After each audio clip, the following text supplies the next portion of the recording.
Muito boa noite, caro telespectador, e bem-vindo ao jornal. Vamos às notícias. O governo afirma que o relatório recente do Fundo Monetário Internacional apresenta recomendações para reforçar a consolidação fiscal e garantir maior estabilidade macroeconômica em Moçambique. Segundo o porta-voz do governo, Inocêncio Impissa, as medidas incluem controle da massa salarial, o reforço da gestão da dívida pública e maior flexibilidade cambial, com vista a criar espaço para o crescimento econômico do país. E de meados de fevereiro, deixou recomendações que apontam para a necessidade de uma consolidação fiscal antecipada de cerca de 3% do PIB entre 2026 e 2028, com foco principal na contenção da massa salarial, que está em cerca de 14% do produto interno bruto, uma das mais elevadas da região. Esta instituição financeira recomenda igualmente o reforço da gestão da dívida pública e maior flexibilidade cambial, de forma gradual e coordenada com a consolidação fiscal. Entretanto, o Executivo esclarece que não existe qualquer recusa do Fundo Monetário Internacional em relação a eventuais pedidos de financiamento de Moçambique. De acordo com o Governo, a instituição internacional mantém a abertura para discutir um novo programa de cooperação financeira com o país. São verificações que decorrem e recomendações que corporizam boas práticas universais de gestão com vista a criar um espaço maior para o normal crescimento de Moçambique. Aliás, como se constatou, já se notam alguns avanços, como nos referimos acima e transcrevendo o relatório desta entidade que fazemos referência. Portanto, não há nenhuma indicação de recusa expressa de qualquer solicitação de financiamento por parte do FMI em relação ao nosso país. Pelo contrário, há sim uma abertura desta instituição em iniciar discussões com o país baseadas nos pressupostos recomendados e não só, que podem culminar num programa de facilidade de créditos alargado e que inclui financiamento ao Orçamento do Estado. No que diz respeito à cooperação internacional, o Governo anunciou que o Banco Mundial aprovou um novo quadro de parceria com Moçambique para o período de 2026 a 2031. O programa prevê mobilizar cerca de 10 mil milhões de dólares para apoiar o desenvolvimento econômico e social do país. No que concerne ao Banco Mundial, o Conselho de Administração do Banco Mundial aprovou, em janeiro do presente ano, um novo quadro de parceria com Moçambique através do programa Country Partnership Framework, CPF, para o período 2026-2031, portanto 5 anos, definindo prioridades, objetivos e a forma de apoio da instituição ao desenvolvimento de Moçambique no valor total de 10 mil milhões de dólares. O programa Country Partnership Framework 2026-2031 estabelece uma estratégia de parceria de médio prazo que visa desencadear o crescimento inclusivo e resiliente, criando mais e melhores empregos para moçambicanos, especialmente para jovens e mulheres.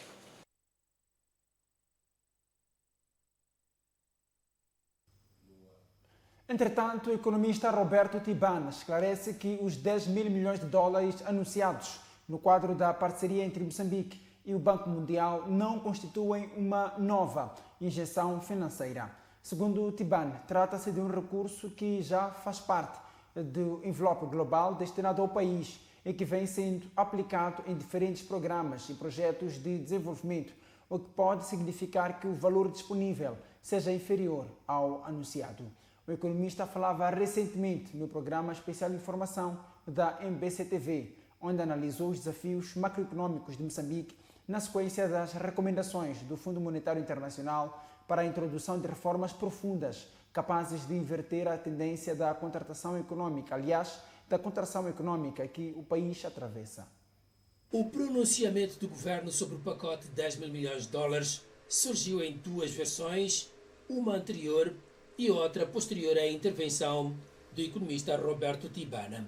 Contudo, em ambas versões, a mensagem transmitida deixa entender que se trata de uma nova injeção de capital na economia, interpretação que, no entender de Tibana, não corresponde à realidade, segundo esclareceu.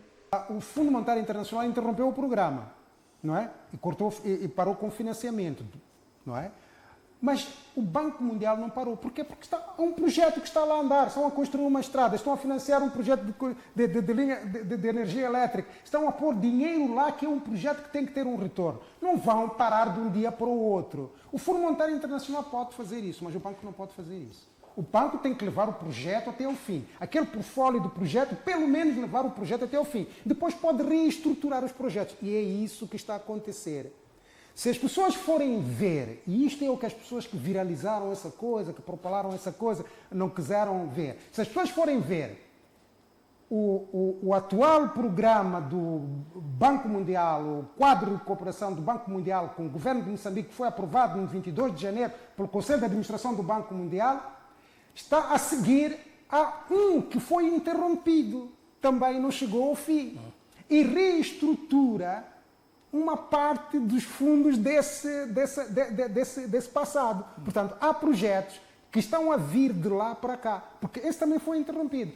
De acordo com este economista, os recursos fazem parte do envelope financeiro já destinado a Moçambique e que está a ser aplicado em diversos programas e projetos em curso.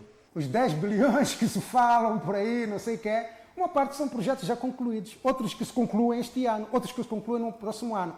Dois, uma parte disso são projetos que são transfronteiriços entre países vizinhos e dos quais não é possível dizer que esta parte vai para Moçambique, esta parte vai para a África do Sul ou esta parte vai para o Malau. Não se trata de nenhuma nova injeção, não. Há uma reprogramação de projetos de fundos que já vinham existindo e que já foram aplicados. E que já foram aplicados, alguns em projetos que já fecharam, outros em projetos que estão a fechar agora. Portanto, as pessoas não foram ver toda essa contabilidade. O portfólio, vão lá ver no documento que foi publicado pelo Banco Mundial, não naquele chamado comunicado. Eu não conheço nenhum comunicado. Eu fui aos sites do Banco Mundial ver, não tinha nenhum comunicado conjunto com o governo moçambicano a falar de 10 bilhões para os 5 anos. Não sei se já tem, mas nessa altura e durante uma semana não teve, porque o Banco Mundial não costuma fazer esse tipo de comunicados. Mas lá tem um portfólio, lá no documento que eles aprovaram, o Conselho de Administração aprovou no dia 22 de janeiro de 2026, tem um portfólio todo desses projetos, os projetos que foram financiados, que vão ser financiados, que continuam. E diz mais. Diz em que é que eles vão mudar, não é? Esse programa que foi interrompido também nessa altura. Tibana defendeu, por isso, uma consulta nos sites do Banco Mundial e leitura cuidadosa dos números anunciados, de modo a compreender o real impacto destes recursos no financiamento do desenvolvimento econômico do país.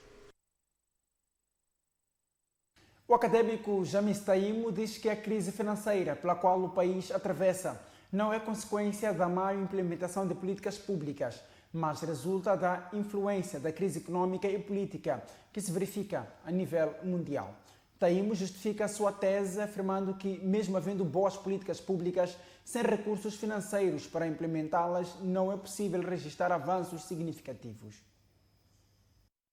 24 horas após a divulgação do relatório do Centro de Integridade Pública sobre os riscos a monitorar no segundo mandato de Daniel Chapo, no qual a organização sugere que uma das falhas do atual governo é a deficiente implementação de políticas públicas, a MBC-TV entrevistou o académico Jamis Taimo sobre o assunto. O académico começou por afirmar que a crise que o país enfrenta é consequência de uma crise econômica global que afeta Moçambique pelo fato de ser uma nação dependente e não pela fraca implementação de políticas públicas. Não podemos ser apocalípticos, não é? O país ele está dentro de um contexto internacional muito claro, onde, então, do ponto de vista da economia internacional, ela passa por momentos de crise e, consequentemente, uma economia como a nossa, que é uma economia dependente, então, de qualquer maneira, ele passa também por estes processos. E o académico justificou o seu posicionamento. Qualquer política pública, mesmo que seja bem desenhada, se não tem como financiar, não há como avançar. Ou seja, o fator financeiro é determinante. Então nós temos que ter dinheiro para poder implementar as políticas públicas, que elas são boas. Jamis Taimo afirmou ainda que, embora o país possua muitos recursos, estes ainda não estão à altura de responder aos desafios que a nação enfrenta. Porque, por um lado, nós temos recursos, mas esses recursos ainda não os transformamos suficiente para eles poderem produzir resultados financeiros que possam precisamente suportar o desenvolvimento do país. Taimo falava à margem do lançamento do livro do antigo governador do Banco de Moçambique, Tomás Salomão, em Maputo. Lutero Simango insiste na ideia de que a razão por detrás da crise econômica no país está sim relacionada com a fraca implementação de políticas públicas, discordando do posicionamento de Jamis Taimo. O líder do Movimento Democrático de Moçambique afirma que o país dificilmente poderá desenvolver-se enquanto o Estado continuar a ser o maior e mais estável empregador. Temos que ver da forma como as políticas públicas foram instaladas em Moçambique. Como é que nós concebemos sobre o processo de produção nacional? Como nós concebemos sobre a formação de pequenas e médias empresas? Como é que nós concebemos sobre o processo da industrialização? E ao longo desses 50 anos, não houve políticas claras em nossa matéria. Então, nós não podemos olhar para o Estado como o único empregador. Infelizmente, em Moçambique, o Estado é o único empregador estável. E é o maior empregador. Portanto, a economia nunca vai andar. Portanto, nós temos que revisitar sobre as políticas de promoção de pequenas e médias empresas. Temos que olhar seriamente sobre a agricultura em Moçambique. Então, nós temos que criar condições para que tenhamos, de fato, pequenas e médias empresas.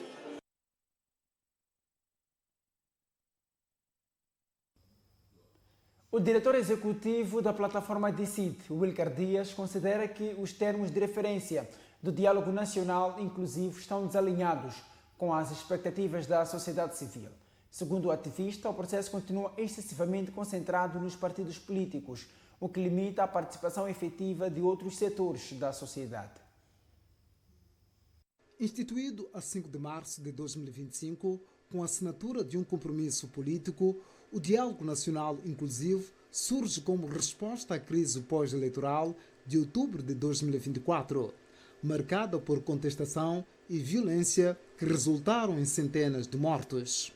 O processo visa promover a reconciliação nacional, a pacificação política e a implementação de reformas estruturais do país. A plataforma DICID, organização da sociedade civil com assento no diálogo, submeteu esta semana as suas propostas de reforma à Comissão Técnica.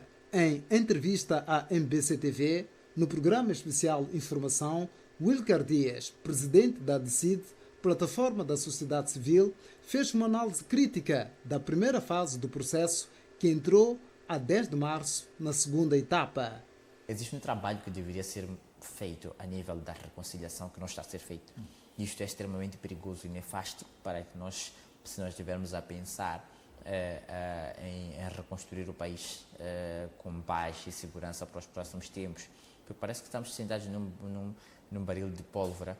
Nunca houve nenhum pedido de desculpas, nunca houve nenhuma tentativa de compensação às vítimas. Isto não é do processo eleitoral anterior. Nunca houve uma aproximação para este efeito. No contexto, este ativista social entende que as manifestações pós-eleitorais de 2024 exigem um processo genuíno de reconciliação nacional. Quem deve pedir efetivamente desculpas? É o Partido Frelimo. Todos nós sabemos disso. O Partido Frelimo, porque eles é que lideravam o comando das Forças Armadas de Moçambique e automaticamente existem diversas outras componentes que nos levam a envergar por esse caminho. Então deve ser o Partido Frelimo junto daqueles que são os outros elementos estatais, neste caso concreto, a Polícia da República de Moçambique. Wilker Dias afirmou ainda que o diálogo nacional inclusivo corre o risco de se tornar um processo conduzido apenas por elites políticas, sem o envolvimento real de todos os moçambicanos. Os termos de referência a nível do próprio processo de diálogo nacional, na minha ótica, deixam muito a desejar. A pessoa que o fez, está a ver nessa altura, fez muito mal os termos de referência. E sabe quem foi? Não sei quem foi, eu gostaria de saber, isso deveria ter sido público. E um fator extremamente importante que faz este diálogo um pouco mais elitizado também, por um outro lado, é termos esta questão logo do princípio, apenas os partidos políticos a tomarem decisões, até a inserção da sociedade civil, do que era uma coisa que não deveria acontecer. A sociedade civil deveria estar logo no início na criação deste processo. Naturalmente, automaticamente. Exato, mas isso não vai acontecer. Então, os políticos é que decidem. Os políticos, no final das contas, é um diálogo político. A plataforma Decide revela que as suas propostas resultam de auscultação realizadas nas províncias de Sofala, Maputo, Nampula, Zambésia e Cabo Delgado. Entre as recomendações constam a revisão da Constituição, reformas administrativas e mudanças no sistema eleitoral, incluindo a instituição do Secretariado Técnico da Administração Eleitoral e a revisão do modelo de nomeação da Comissão Nacional de Eleições. Altura agora para observarmos uma curta pausa. Voltamos dentro de instantes. Até já.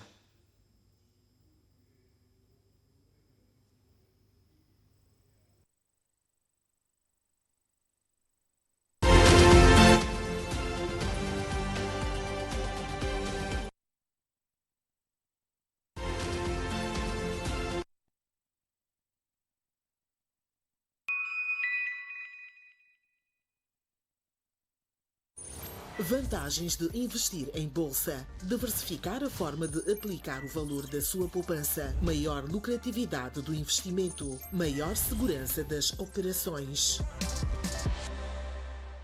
No coração de Ponta Malongane, entre a natureza e o mar, existe um refúgio pensando nas famílias. Bruma Homes.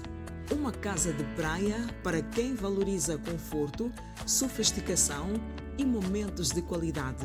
Cada estadia é uma oportunidade de viver o melhor da vida e colecionar memórias inesquecíveis. Reserve já a sua experiência em família na Bruma Homes Malungane. WhatsApp 86 95 18 890. E-mail brumahomesmalungane@gmail.com. Instagram @brumahomes_malungane. O elemento essencial para a vida. A água é criada pela natureza. Mas nós garantimos um rigoroso processo de filtragem para mais alta qualidade para você e sua família com tecnologia de ponta. Para lhe oferecer uma experiência única de hidratação. Sinta a diferença na pureza e no sabor. Pura, leva-me contigo. Disponível nos melhores estabelecimentos comerciais. Fonte Pura. O que é a cena? É tudo que é imperdível, que faz o coração bater mais forte. É o pulo que te levanta do sofá. A cena é o pacote acima. Recarrega teu último pacote mensal e assista o pacote acima. São 35 dias no clássico para vibrar com o Moçambola 2026. Válido de 15 de março a 30 de abril. Porque subir de nível é a cena. A cena é a cena, Joe.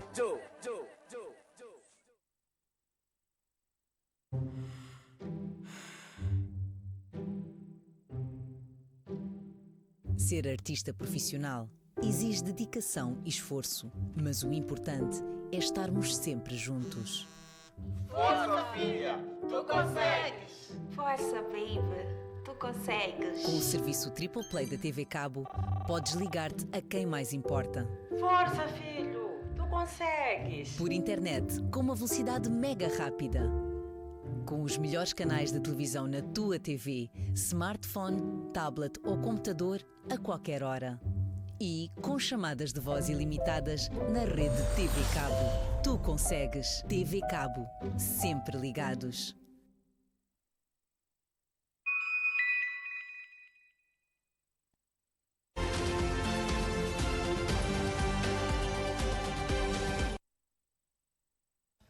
Bem-vindo de volta para a segunda e última parte deste jornal. O acidente de Mbuzini foi uma experiência traumática que ninguém devia ter passado. O relato é do economista e escritor Tomás Salomão, que falava durante o lançamento da sua obra literária Moçambique, Meu País, o que vi, o que vivi e senti. Convidado ao evento, Daniel Chapo disse que todo jovem moçambicano devia ler o livro e que o mesmo devia estar nas escolas primárias, secundárias e universidades, pois trata do Moçambique real, desde o passado, presente e perspectivas futuras de desenvolvimento econômico. O economista e escritor Tomás Salomão lançou esta quinta-feira em Maputo a sua mais nova obra literária intitulada Moçambique, Meu País, o que vi, vivi e senti. Mais do que um livro de memórias, a obra apresenta-se como um testemunho vivo dos pilares que sustentam a história moderna do país. O autor, que foi uma figura central na gestão pública do país, divide a obra em 3 partes fundamentais. A dor de Mbuzini. A primeira fase, de 74, a tragédia de Mbuzini. E por que a tragédia de Mbuzini? Porque eu e muitos outros jovens, como eu, que estavam na defesa, fazemos parte das pessoas que foram recolher aquilo que sobrava dos destroços do Tupolevo 134 que vitimou o presidente Samora Machel. Há esperança com a assinatura do Acordo Geral de Paz. A parte 2 vai de 1986 à assinatura e implementação do Acordo Geral de Paz. Programa de Reabilitação Econômica aprovado pelo governo do presidente Samora Machel, cuja implementação começou sob a liderança do primeiro-ministro de então, o Dr. Mário Machum, assistido pelo ministro das Finanças de então, o Dr. Magir Osman. Então, este programa de reabilitação econômica até a assinatura e implementação do Acordo Geral de Paz. Reformas econômicas que moldaram o Moçambique atual. Parte 3 é das reformas econômicas que eu, assistido pela minha colega Luísa Diogo, meu colega Adriano Afonso Maleano, na altura governador do banco, está ali presente, implementamos de 1994, a partir de 1994, sob a liderança do presidente Chissá. Presente no evento, Daniel Chapo destacou a importância pedagógica do livro. Segundo Chapo, a obra é um retrato fiel do Moçambique real, do passado às perspectivas futuras, e defendeu que o texto deveria ser leitura obrigatória em todos os níveis de ensino, das escolas primárias às universidades, como ferramenta essencial para compreender o desenvolvimento econômico e social da nação. Na obra percebe-se que não é apenas a visão que pode trazer o desenvolvimento. Há fatores internos, externos, que influenciaram o nosso percurso e a nossa visão como um povo ao longo destes anos todos. A obra Moçambique, Meu País, o que vi, vivi e senti, tem mais de 180 páginas. O autor narra igualmente o seu percurso desde as origens humildes até a ascensão a cargos de elevada responsabilidade, como o Ministro das Finanças e Planeamento de Moçambique e, mais tarde, Secretário Executivo da SADC. A ex-campeã olímpica moçambicana Lourdes Mutola defende um verdadeiro casamento entre o desporto e a saúde como um caminho para fortalecer e inspirar a mulher moçambicana. Mutola falava esta sexta-feira em Maputo, após a assinatura de um memorando de entendimento entre a Fundação e o gabinete da Primeira-Dama destinado à promoção do desporto e ao empoderamento da rapariga. O gabinete da Primeira-Dama da República de Moçambique e a Fundação da Campeã Olímpica Lourdes Mutola assinaram esta sexta-feira um memorando de entendimento que simboliza uma aliança para promover o desporto e o empoderamento da rapariga no país. O acordo aposta no desporto como força transformadora para incentivar hábitos saudáveis, inclusão social e criar novas oportunidades para jovens moçambicanas. Segundo Lourdes Mutola, o memorando pretende usar o desporto como instrumento para fortalecer a saúde e inspirar uma nova geração de mulheres. Vamos tentar fazer o casamento entre o desporto e a saúde e também tentar ajudar a mulher moçambicana a desenvolver no desporto.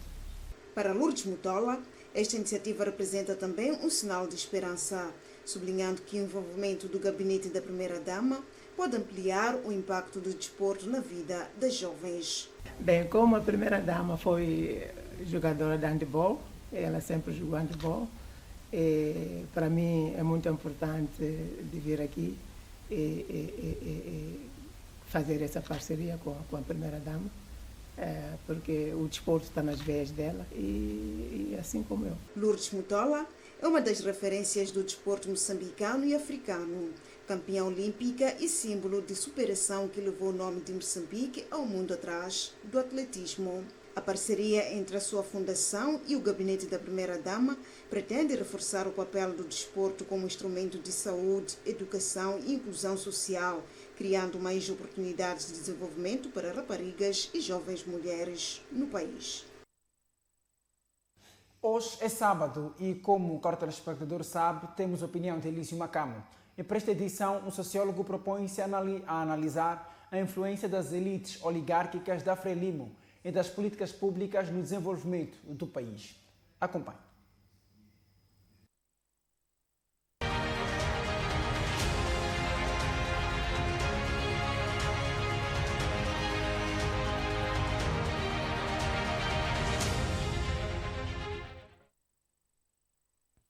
Boa noite, estimados telespectadores. Um relatório recente da Oxford Economics está a suscitar um grande debate em Moçambique. O relatório descreve um quadro econômico sombrio, de crescimento muito baixo, escassez de divisas, pressão sobre o metical e uma economia que depende de uma promessa futura, portanto a exploração do gás, que poderá ainda levar muitos anos a produzir efeitos significativos. Joseph Hannon, um dos analistas mais atentos da política moçambicana, comentou esse relatório sugerindo que o problema central reside na existência de uma economia dominada por oligarcas ligados a Frelimo. Essa leitura tem certamente elementos de verdade. Em Moçambique existem redes de poder econômico e político que beneficiam do acesso privilegiado ao Estado e aos recursos naturais. Na verdade, há um certo sentido em que o poder político se estrutura em torno do acesso aos recursos do Estado. Mas eu penso que essa forma de interpretar o problema, embora sedutora, também é insuficiente. Ela transforma um problema político profundo numa questão moral. Tanto a culpa seria simplesmente de indivíduos gananciosos ou de elites corruptas. O problema é que explicações desse tipo podem ser emocionalmente satisfatórias, mas não ajudam a compreender o que realmente está em causa. Pois mesmo que esses oligarcas desaparecessem amanhã, o problema poderia continuar. O verdadeiro problema é o sistema político. O relatório da Oxford Economics revela algo muito mais fundamental do que a existência de elites econômicas. Ele mostra um país cuja economia está organizada em torno de decisões estratégicas que nunca foram plenamente explicadas, nem deliberadas publicamente. Este é o nosso problema central. Há mais de uma década que Moçambique vive um pouco sobre a promessa de que o gás vai transformar a economia. Essa promessa tem estruturado políticas públicas, expectativas econômicas e até a forma como o país se imagina no futuro. No entanto, o próprio relatório mostra que os benefícios do gás poderão demorar muitos anos a se manifestar e que a economia enfrenta dificuldades sérias. Então, isto levanta uma pergunta profundamente política. Quem decidiu que este deveria ser o caminho do país? E em que momento essa decisão foi discutida seriamente com a sociedade? E aqui encontramos aquilo que eu chamo de autoridade sem explicação. Num sistema republicano saudável, decisões que moldam o futuro econômico de uma nação são acompanhadas de explicações claras, de debate público e de justificações perante os cidadãos. Quando isso não acontece, a autoridade política vai continuar a exercer poder, naturalmente, mas sem prestar conta das razões das suas escolhas. Esse é o primeiro problema. O segundo problema é aquilo que podemos chamar de déficit de soberania deliberativa. Uma sociedade soberana não é apenas aquela que possui um Estado independente, é aquela que participa na definição do seu próprio caminho de desenvolvimento. No nosso caso, muitas das decisões estruturais sobre a economia, por exemplo, a aposta no extrativismo, a dependência de importações e a gestão da moeda, parecem ter sido tomadas em círculos restritos de poder e não como resultado de um processo deliberativo amplo. O recente depoimento de alguém de Vilanculos a perguntar ao governo se dizer não dói revela a importância que isto tem para a população. A questão é que, quando este tipo de coisa acontece, a sociedade deixa de ser autora do seu próprio futuro. E, finalmente, temos o terceiro problema: poder sem responsabilidade. O relatório sugere que decisões econômicas tomadas no passado estão agora a produzir consequências difíceis: inflação, escassez de divisas, pressão sobre o metical e crescimento fraco. No entanto, essas consequências não produzem momentos claros de responsabilidade política. As decisões são tomadas, os efeitos aparecem, mas raramente existe um processo público de explicação e responsabilização. Ninguém do lado dos decisores políticos sofre qualquer represália por ter tomado uma decisão equivocada. Então o resultado é um sistema em que o poder pode decidir muito, mas responder pouco. É por isso que reduzir o problema aos oligarcas é insuficiente. As elites econômicas são apenas uma expressão de algo mais profundo.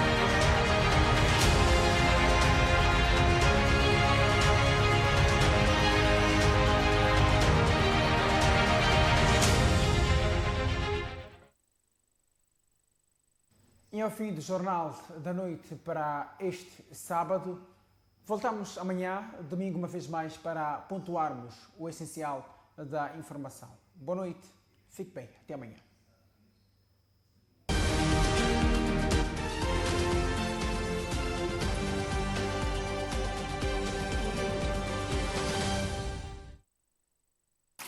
No coração de Ponta Malongane, entre a natureza e o mar, existe um refúgio pensando nas famílias.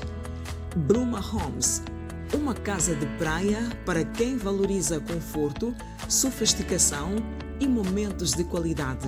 Cada estadia é uma oportunidade de viver o melhor da vida e colecionar memórias inesquecíveis. Reserve já a sua experiência em família na Bruma Homes Malungane. WhatsApp 86 95 18 890. E-mail brumahomesmalungane@gmail.com. Instagram @brumahomes-malungane.